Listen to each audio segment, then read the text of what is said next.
Hi everyone. Our story began in Banjup, a semi-rural suburb in Cockatoo, after the 2014 bushfire.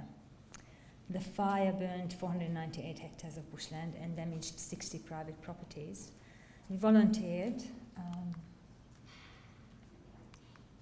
to help devastated residents revegetate their burned acreage, and it soon became evident that the fire has created an opportunity for us.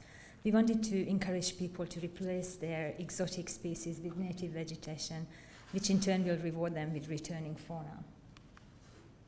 As most property in this area is over 20,000 square metre with a 2,000 square metre building envelope, there is a huge potential to share the blocks with wildlife, especially that Banjup is situated in an endangered land, and as a groundwater resource zone, there is no more further potential for subdivision.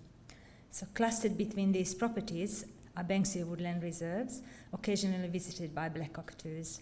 We were speculating that with the destruction of native vegetation north of Banjup and the clearing of the large Banksia woodland at the adjacent airport, we will see more of the endangered black Carnaby cockatoos. So we wanted to recreate their lost food habitat while we were revegetating Banjup.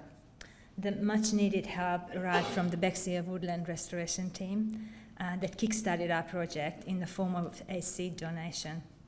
We also received funds from the Landowners Biodiversity Conservation Grant Program developed by Cockatoo Council. We are the ones Linda was talking about. We planted 2,500 seedlings on 5 properties over the last 2 years, and 2 more properties are under planning this year.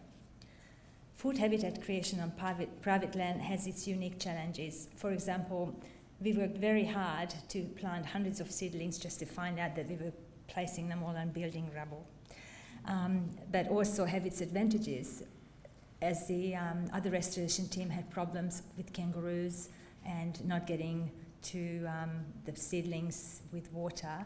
We have fenced properties, a caretaker in the name of a landowner, and also water is available. But we also had spectacular success as well, with very grateful landowners who hand water diligently and fussed over every single plant. So we are adjusting our methods as we learn, again after this forum, and trying to be more independent from external funds, as we will grow our seeds ourselves and get training to collect seeds locally. We also volunteer to plant at other reserves to learn from other people's mistakes. The vision is to develop a long-term ongoing project that will increase the safe haven, not just for the black cockatoos, but other species as well, such as these Banjup locals, the brush-tailed possum, southern brown bandicoot, skinks, fairy wren, red-breasted robin, lots of other animals. These pictures were all taken in Banjup.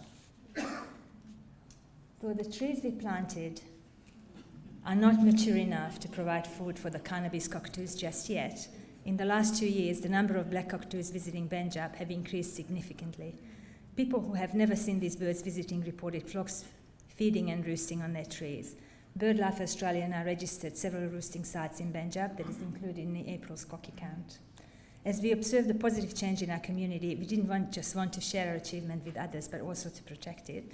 To future-proof our efforts with the generous donation we received, the revegetation team is collaborating with the Carnaby Black Cockatoo Conservation Centre. We are planning to visit all the local schools and further encourage involvement with the endangered species, and hopefully also discourage littering and arson. In the same time, we want to support the Black Cockatoo Conservation Centre by fundraising so we can pay for their presentation. Our first school visit was an outstanding success. 630 children aged between 4 and 12 said in complete silence, fascinated by Chasey the Carnaby's cockatoo, they were listening to how to recognize the birds and why they are threatened with extinction. By the time Chasey stopped throwing Murray nuts around, they also learned how to protect them, which included advice on planting food sources in their garden, and of course, how we are creating food habitat in Banjup right next door. My concern is that the number of children lighting fires is still climbing, and it's a growing trend to use Banjup veggies as rubbish dumps and green areas as well, so consequently defence of reserves limiting public access. But the problem is that that comes with a price, which is disconnection from nature. So, as I personally witnessed the positive change in the community, I believe we should work at more ways how to show people how rewarding it is to share our support, and especially educate the next generation.